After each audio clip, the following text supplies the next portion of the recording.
Vocês me pediram, vocês me cobraram muito nos comentários e eu tô aqui para falar um pouco sobre as transferências do Liverpool nessa última janela de verão. Vamos falar sobre várias coisas, dentre elas um apanhadão geral sobre quem chegou, quem saiu e também desse cara aqui, ó. Um certo italiano que chegou no Liverpool. Vamos falar de Federico Chiesa e muito mais. Vem comigo.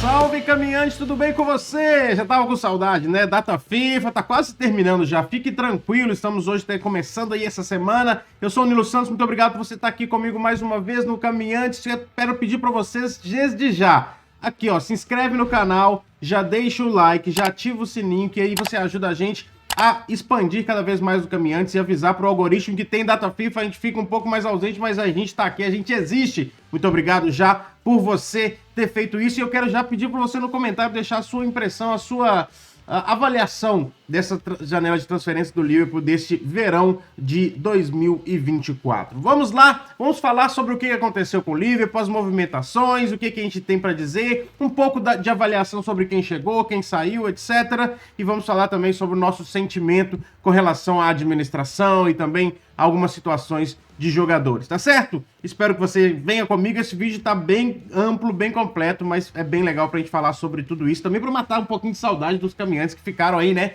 sem vídeo durante esse tempo de data FIFA, que é uma coisa, eu tava preparando uma coisa muito legal, inclusive membros do canal, fiquem de olho na aba comunidade, vai sair novidade ainda hoje pra vocês lá, muito interessante, quero falar com vocês, membros do canal, fiquem de olho lá. Vamos lá, para começar a conversa, temos que falar de George Mamardashvili, o goleiro de 23 anos georgiano que não chegou. Chegou, mas não chegou. Basicamente, ele assinou com o Liverpool, mas volta para o Valência por um ano de empréstimo, porque ele chega em Liverpool no ano que vem, para a temporada 25-26. Sim, ele não vem para o Liverpool agora, foi comprado por uma bagatela de 30 milhões de euros, uma coisa que é muito estranha assim, né? Para nós é excelente, mas no Transfer Market, por exemplo, o valor dele estava de 45 milhões de euros, muito conhecido pela Euro maravilhosa que ele fez, fechou o gol lá, né? A Geórgia teve um bom desempenho, ganhou de Portugal, depois contra a Espanha ele fez 10 defesas, pra vocês terem ideia. O cara que, assim, bateu recordes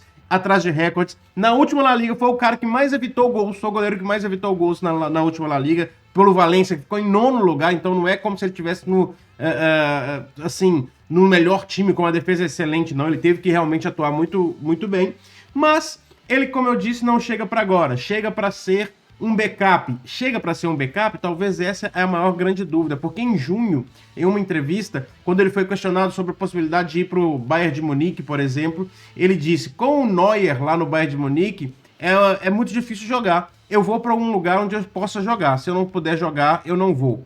E nós vamos falar sobre esse assunto mais daqui a pouco nesse vídeo, mas fica aí já a interrogação. Qual será o futuro de Alisson Becker? O Alisson disse que queria ficar quanto tempo pudesse em Liverpool, ser uma lenda do clube, e é o que a gente espera também. Alisson tem contrato até 2027, mas com a chegada em 2025 do Mamardashvili, como seria essa gestão dos goleiros, ou será que isso sinaliza alguma coisa com relação ao Alisson? Acho que não, mais pra frente a gente vai falar sobre isso, mas é isso. Mamardashvili chega por 30 milhões de euros, acho que uma excelente contratação. Não vou falar tanto aqui sobre como ele se aplica ao esquema do Slot, etc e tal. Primeiro, porque o Slot tá há pouco tempo no Liverpool para a gente poder já cravar. É óbvio, a gente pode cravar sobre o que a gente tenta imaginar dos trabalhos, do que a gente vê dos trabalhos anteriores e o que a gente já vê agora, principalmente a questão do trabalho com os pés, talvez seja a maior questão aí com o Mamardashvili. Mas eu vou fazer isso quando ele chegar propriamente dito em 2025, a gente fala com mais detalhes, faz todo o prognóstico do goleiro georgiano, tá certo? A segunda coisa que nós temos que dizer é que o Liverpool nessa janela de transferências também deixou um tanto de gente embora. Essa geração maravilhosa que participou da Carabao Cup, muita gente foi embora, Clark, Doak, muita gente emprestada, muita gente que não vai ter a oportunidade, mas principalmente aqui nós vamos falar do Doak, que foi para o Middlesbrough, e do Clark, que foi para o Salzburg. O Clark saiu por 10 milhões de euros para o time do Pep Lijnders. E é interessante a gente ver que tem uma cláusula de recompra no Clark, né? Então ele pode voltar para o Liverpool ali, no caso de uma grande situação dele, ou do Liverpool querer ele de volta. Acho que é uma ótima no senso de o cara poder ter minutos para jogar, ter um protagonismo. Ele chega no saldo com a camisa 10, não é pouca coisa. Ele vai jogar com o Pep Linders, vai jogar Champions League, assim como o Bajcetic, que foi por empréstimo, vai jogar também Champions League. Então foi feita uma limpa. Isso é uma reclamação de muita gente da torcida, mas eu acho que a gente tem que olhar muito mais pelo fato de quem realmente estava sendo aproveitado, como estava sendo aproveitado, os minutos que estavam sendo aproveitados e o que isso impacta diretamente no time do Liverpool. Por quê? Por que você está falando isso, Nilo? Porque agora nós vamos falar aquilo que você queria. Nós vamos falar dele, o italiano de 26 anos que chega ao Liverpool, Federico Chiesa, talvez a contratação mais importante aí, talvez não, é a contratação mais importante dessa janela de transferências, italiano de 26 anos chegando da Juventus pela bagatela de 10 milhões de libras. Eu vou repetir, 10 milhões de libras, com mais 2 milhões e meio de metas. Gente, não é loucura isso. Há poucos anos atrás, Liverpool e Chelsea chegaram a apresentar uma proposta de 100 milhões de euros à Juventus, que recusou a proposta pelo Federico Chiesa. Ah, sim, ele teve lesão de ligamento depois disso, e depois disso ele decaiu bastante, etc e tal, e o preço dele foi lá embaixo, etc, apesar que o preço dele pelo Transfermarkt está em torno de 30 a 35 milhões. Ele saiu muito barato, foi uma negociação muito absurda feita pelo Liverpool, em parte pelo fato de o Thiago Motta, técnico brasileiro, ítalo-brasiliano, né, que assumiu a Juventus, vindo do Bolonha, de uma campanha maravilhosa com o Bolonha, que foi a Champions League dessa temporada. O Thiago Motta escancarou para todo mundo que quisesse ouvir que o Chiesa não faria parte dos seus planos para a temporada 24-25. O que, assim, por mais que isso seja uma verdade, para mim, aos meus olhos, isso dá um tiro no próprio pé, porque o time que... Nós vamos falar sobre isso aqui ainda. O time que poderia gerar ativos, dinheiro, para poder, com peças que não estão sendo contadas por elenco, ele literalmente tirou valor do Chiesa no mercado, e foi por isso que o Liverpool, também por isso, o Liverpool conseguiu aí a bagatela de 10 milhões de libras, mais 2 milhões e meio em caso de algumas coisas. Mas onde que vem agora uma análise um pouco mais aprofundada do Chiesa? O Chiesa é um cara que despontou muito bem na Fiorentina, aqui na Itália. Falo aqui na Itália porque eu moro aqui na Itália. Você que ainda está conhecendo o canal, se inscreva no canal, mas saiba que eu moro aqui na Itália, no norte da Itália, a 40 minutos de Torino. Então eu tô bem próximo aqui da realidade do que era o Chiesa e da realidade dele como jogador da Juventus. Aqui na Itália o sentimento que ficou foi de: será que não dava mais para recuperar o Chiesa mesmo? Será que nós vamos realmente apostar nesse esquema tão revolucionário do Thiago Motta e vamos perder o Chiesa por tão pouco? Será que o Chiesa precisava ser desvalorizado da forma que foi? Essa é o grande sentimento entre a torcida geral aqui da Itália e também nos noticiários esportivos, onde falam que o Chiesa poderia muito bem ser recuperado. Aliás, ele já mostrava uma narrativa muito diferente daquela que se pinta por aí, porque o Chiesa é pintado como um cara que não está mais disponível, só se machuca, um cara que ficou mais lento depois da lesão séria que ele teve de ligamento, um cara que não contribui tanto, um cara que tenta várias coisas e não consegue. E isso a gente vai demonstrar aqui agora que não é verdade, é uma inverdade. Para vocês terem uma ideia, a primeira coisa que nós podemos falar aqui sobre a lentidão, a suposta lentidão do Chiesa. O Chiesa foi taxado por muita gente que ele perdeu o seu futebol depois da lesão de ligamento e que ele ficou mais lento. Mas a gente pegou aqui alguns dados que ele foi o italiano mais rápido na Euro de 2024, com uma velocidade de 34,4 km por hora. Você sabia disso? Na última Euro, que aconteceu agora. Em 2022-23, a primeira temporada depois da lesão grave dele, ele foi somente mais lento do que o Osimhen. Sabe o Osimhen, que era do Napoli, agora foi pro Galatasaray, um cara que tá jogando a carreira dele por causa de empresário, etc. Jogo meio que vai perder uma temporada, né?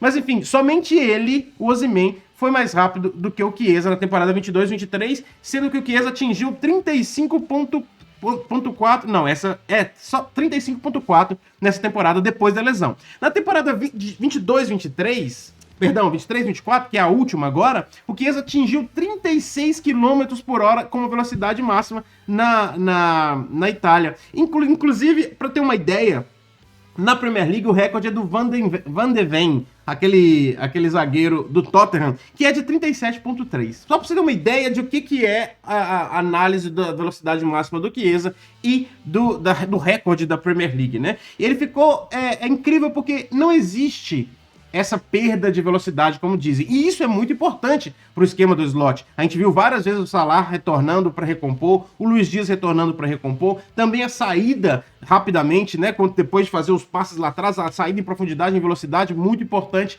para o esquema do slot. E o Chiesa pode ser facilmente um cara que vai atender esse requisito da velocidade. Além disso, ele ficou como o terceiro maior driblador na Série A da temporada passada. Disseram que ele perdeu o jogo dele, a habilidade, a capacidade de improvisar, de conseguir abrir espaços. Terceiro maior driblador na Série A da última temporada, com êxito em mais de 51% dos dribles. Para vocês terem uma ideia, só o Kvaratskhelia e o Rafael Leão ficaram na frente deles nesse quesito na Série A da temporada passada. Série A que está sendo muito bem dita por várias pessoas aí, com relação até mesmo à Premier League, né? Que se mostra um jogo muito de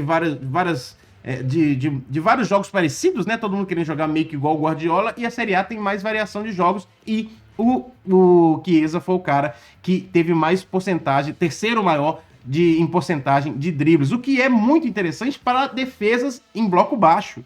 Quando a gente vai enfrentando retrancas, o que a gente precisa? De alguém que consiga fazer esse 1 contra 1, de alguém que consiga driblar, e outras coisas que a gente precisa também de alguém que consiga criar situações de gols. E em toda a Série A, o Chiesa ficou em quinto lugar nesse quesito, em toda a Série A. Em toda a Série A, ele ficou em quinto lugar nesse quesito, como o cara que mais cria situações de chutes, de gols. E além disso, como eu falei, né, que ele é excelente contra o bloco baixo, ele teve 2,29 passes-chave a cada 90 minutos. É a média dele. Gente, isso é uma coisa assim, que pra muita gente fala assim, Nilo, você tá jogando números aqui, eu não tô entendendo o que significa isso. Pra você ter uma ideia, 2,29 passes-chave por 90 minutos de média é a mesma média do Phil Foden, do Manchester City, é a mesma, e foi a média do Federico Chiesa na Série A da temporada passada. A Série A que é muito conhecida como boas defesas, como sistemas defensivos muito bem estabelecidos, a Itália é conhecido como isso. Esse é o Federico Chiesa. Então nós temos versatilidade, porque ele pode jogar dos dois lados, ele chuta com os dois pés, ele tem velocidade, ele tem passe, ele tem chute. Então, cara, é um cara que encaixa absurdamente no esquema de Arne Slot. E detalhe, eu tô dizendo aqui do quinto maior alguma coisa na Série A, o terceiro maior no alguma coisa na Série A, blá blá blá, etc e tal. Esse cara vem para ser reserva. Isso tem que ser muito bem colocado. Não é como se ele estivesse chegando para resolver problema do Liverpool em termos de titular. Ele vem para ser um super reserva, um super sub, como se diz na Inglaterra, como se diz aqui também na Itália. É um super sub. Então a gente tem que entender como que é o impacto de ter um super sub. Porque a gente tem aqui, de um lado, a situação dos nossas joias de base, como eu disse, né, mais cedo no vídeo. O Doak saiu, fulano saiu, ciclano saiu, Clark saiu. Cara, mas quanto número de jogos que esses caras tiveram? É melhor ter esses caras ou ter o quinto melhor passador, o quinto melhor criação de jogadas na Série A? É melhor ter esses meninos ou é melhor ter um cara que tem a média do Phil Foden de passe-chave por 90 minutos de jogo? É essa troca que o Liverpool fez. É essa troca que o Liverpool fez e tem agora no seu leque de atacantes Federico Chiesa para fazer parte e para abrilhantar ainda mais, subir muito mais o nível do ataque do time do Liverpool. Esse é o Federico Chiesa. E aí ele pode jogar também de segundo atacante, como ele jogou junto com o Vlahovic na Juventus. E algumas curiosidades, algumas similaridades com o Mohamed Salah, e aqui é só a título de curiosidade mesmo. Além de dois terem jogado na Itália, os dois jogaram na Fiorentina. Para quem não sabe, antes da Roma, o Salah jogou também na Fiorentina. Chiesa chega no Liverpool com o mesmo número de gols que o Salah chegou no Liverpool, 77. O que isso quer dizer? Absolutamente nada.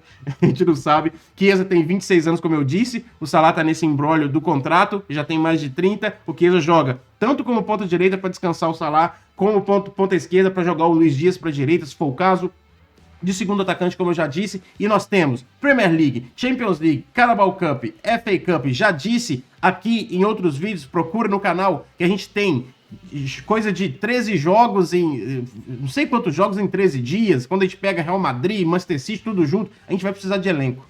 A gente vai precisar de elenco e ter Federico Chiesa, ao invés de um menino da base que tem muito potencial. Não estou aqui desprezando os meninos da base, mas é muito melhor ter um Chiesa do que um que é provado, já mostrou seu valor, do que precisar de um menino da base e jogar ele numa fogueira. Vamos colocar os meninos da base tranquilo, põe o Nione num jogo de Copa mais tranquilo para ele poder performar e aparecer com mais confiança num jogo sem tanta pressão. Na hora da pressão, coloca o Chiesa, italiano, mais velho, provado de seleção, tem que aguentar essa pressão e tem que corresponder numa situação assim. Além de tudo isso, uma coisa que tem que ser colocada também. Nós estamos falando de aqui, gente, de um cara que ele poderia muito bem permanecer no mercado onde ele estava. Gente, ele tá saindo de um dos maiores, para muita gente, o maior time italiano, que é a Juventus. Ele poderia ter espaço, sei lá, pede o empresário, arranja um espaço para mim no Milan, arranja um espaço para mim na Inter, na Roma. A língua italiana basicamente só é falada aqui na Itália. Então, ele poderia ficar tranquilo lá, falar, não, eu tô aqui na Itália, já fiz meu nome aqui, continuo aqui, vou pra seleção mesmo, tô tranquilo. Não, ele sai da zona de conforto e ele mostra muito que quer estar no Liverpool. Quem ainda não viu o vídeo do Chiesa chegando em Liverpool, por favor, faça esse caminho ali, vai no canal do Liverpool oficial, do YouTube, e veja os bastidores do Chiesa chegando no Liverpool, do dia que ele assinou, do dia que ele tirou foto, etc. Gente, o brilho nos olhos, ele falando de Never Walk Alone, ele falando de vontade de estar aqui, vendo os troféus, tanto que ele quer, tanto que ele tem esse desejo de se dar bem no Liverpool, é muito legal, muito legal. Além do fato de que um dos ídolos dele é o Steven Gerrard. Então aí, nós temos, só para arrematar tudo, nós temos o Chiesa e o Mamardashvili vieram por 40 milhões. Carvalho, Vandenberg, Clark, Luiz Alberto, que é um cara que tinha cláusula de revenda, que foi pro Qatar, não me pergunte quem seria esse cara. E o Solanke, lembra dele, que foi pro Tottenham, nós também tínhamos uma cláusula de revenda dele de 10 milhões. Tudo isso nós vendemos 80 milhões e nós gastamos 40. Isso é Michael Edwards, isso é o que o Michael Edwards faz e agora junto com o Richard Hughes, atuando da mesma forma no mercado, de uma forma precisa. Claro, teve o episódio Zubimendi e aqui a gente tem que dizer, eu acho um certo amadorismo do Liverpool ter um cara só e não ser mais ninguém além dele. Ok, o Gravenberg tá se mostrando um ótimo cara, mas e backup dele? Não tem? Isso é um erro. Isso foi um erro dessa janela. Mas esse apanhado aqui financeiro é muito bonito de se ver. É muito bom ver que o Liverpool tem uma gestão que faz esse tipo de coisas, né? Consegue essas compras maravilhosas e vende muito bem. Eu falei de Carvalho, Vandenberg, Clark, Luiz Alberto e Solanke. 5 jogadores que o Liverpool nem cogitou ter no seu time titular e que renderam 80 milhões para o Liverpool de entrada. Isso é muito, muito louco você pensar nisso. Para passar um pouquinho mais à frente, a gente tem que falar sobre uma coisa que saiu hoje. É recente. Foi muito bom até eu ter esperado esse vídeo acontecer, que foi a fala do Kelleher dizendo que ele quer jogar e que ele desejava sair do Liverpool, mas o Liverpool rejeitou propostas e ele continua no Liverpool contra, entre aspas, né? Vamos dizer assim, que ele não falou exatamente isso, mas deixou claro que é contra a vontade dele. Ele quer jogar mais e o Liverpool não deixou. O Liverpool realmente recusou a proposta pelo Kelleher porque está muito mais que claro que a gente precisa do Kelleher antes da chegada do Mamardashvili. O Kelleher também falou que o movimento do Liverpool pro Mamardashvili disse para ele muita coisa, que significa que ele não vai ter chances e que ele quer sair para jogar. É uma forma de entender. Espero que quando ele tenha chances, que ele vai ter oportunidades nessa temporada, ele performe bem, porque a gente sabe que o Kelleher dá conta do recado, mas não dá para falar que ele tem que ter o lugar na frente do Alisson, principalmente nessa temporada onde o Alisson tem... A única coisa que o Kelleher tinha a mais do que o Alisson está se mostrando absurdamente bem, que é com o jogo com os pés. Então nem isso dá mais para falar sobre o Kelleher. Por fim e por último, para arrematar tudo aqui mesmo, ficam os pontos negativos. Eu já comecei a dizer aqui da questão do Zubimendi, não veio para o Liverpool, apesar de que saiu notícias que o Liverpool continua pensando no Zubimendi. Isso pode gerar um Van Dijk parte 2. Para você que não sabe do que eu tô falando, o Van Dijk quase fechou com o Liverpool no verão. o Klopp foi lá, conversou com o Van Dijk, isso vazou, parecia aliciamento, acabou que o negócio foi cancelado quando foi em dezembro, primeira hora de janela de transferências, apareceu o Van Dijk com a camisa do Liverpool e aquela famosa foto do lado da árvore de Natal. Então pode ser que gere um Van Dijk parte 2, a questão do Zubimendi ainda no inverno. Pode ser que o Liverpool ainda não foi atrás de nada porque ficou algum resquício aí que possa garantir a chegada do espanhol mais pra frente. Sei lá, talvez o Real Sociedad indo mal nessa primeira parte da temporada, o Liverpool consiga voltar lá e conseguir trazer o espanhol para que eles julgam ser um encaixe perfeito. Acho amadorismo não trazer ninguém mais. Se o Gravenberch poderia ser esse cara, traz mais alguém. Traz mais alguém pra jogar, ou então mantém o Bajcetic e fala, não, o Bajcetic vai ser o nosso cara. Não, liberaram o Bajcetic, ficou só o Wataru Endo, que pode render, mas a gente sabe que não encaixa bem no que o Liverpool quer. E aí, fica parecendo muito amadorismo, o Liverpool mais uma vez sendo rejeitado e não trazendo ninguém mais. E por fim, o maior de todos os amadorismos que a gente vê por aí, principalmente depois do último jogo, onde o Salah escancarou a questão de ele não ter sido procurado, o Liverpool ainda não renovou nem com Van Dijk, nem com Arnold, nem com Mohamed Salah. Van Dijk agora transpareceu que ele gostaria de ter mais tempo no Liverpool, acredito que ele deve receber uma proposta. O Arnold precisa, todos os três precisam, mas o Arnold não foi o único que não ventilou nada para mais além disso. Mas ele disse que ele voltaria ao Trafford, então pode ser um indício de que ele vai ficar. E Mohamed Salah parece ter recebido algumas conversas iniciais para ter mais 2 anos de contrato. O Liverpool precisa renovar com esses três. É uma coisa inegociável, precisa renovar com esses 3 caras. Eu até entendo se falar que estávamos esperando fechar a parte da transferência para agora, a partir que a janela de transferência fechou, vamos tratar de renovações. Gente, pague o quanto precisar ser pago para Mohamed Salah, que já demonstrou que quer ficar, que não é questão de dinheiro, não. Já demonstrou. A Arábia Saudita, o futebol árabe como um todo, já se mostrou uma furada, tanto com os casos do Mané, do Henderson e de tantos outros que foram para lá. Pode ser para os jogadores que não têm tanta ambição, mas o Salah já disse que ele quer ter mais números, quer performar mais, assim como o Van Dijk. Nós estamos falando de 3 pilares, o Arnold nem preciso explicar muito. Além de tudo, ele é muito novo, é um dos pilares para o futuro ainda do Liverpool. Acho que isso aí precisa ser fechado rapidamente. Fechando isso aí rapidamente, a gente pode dizer que foi uma janela satisfatória, por mais que o Joe Gomes ainda seja a nossa 4ª opção da zaga. E aqui você já sabe o que eu acho. Para mim, precisávamos ter colocado um zagueiro ali e liberado o Joe Gomes também. Não conseguimos, assim fica o Liverpool. Eu quero saber qual foi a sua opinião. É um vídeo muito longo, você percebeu, mas aqui a gente passou por toda a janela do Liverpool e deixou com muito detalhe o que significa a chegada do Chiesa. Espero que você tenha gostado. Deixa o seu like, ativa o sininho, deixa já a sua inscrição se você não é inscrito. E aqui em cima, ó, tem um Pix se você quiser ajudar o canal. E aguarde, essa semana já tem pré-jogo e tudo mais, que tá chegando a hora de voltar à Premier League e vamos enfrentar o Nottingham Forest. Já tem aqui no nosso canal todos os jogos desse mês, análise de tabela, já dá uma olhada aí, que também tá tudo completinho pra você, pra gente que tá invicto com todos os clean sheets possíveis, e vamos lá, que a Aero Slot tá só começando e a gente vai cobrir tudo aqui nesse canal. Espero que você esteja comigo. Será com Chiesa? Será com novidades? Elliot jogando, talvez? Vamos ver. Um abraço, afinal aqui, você jamais caminha sozinho.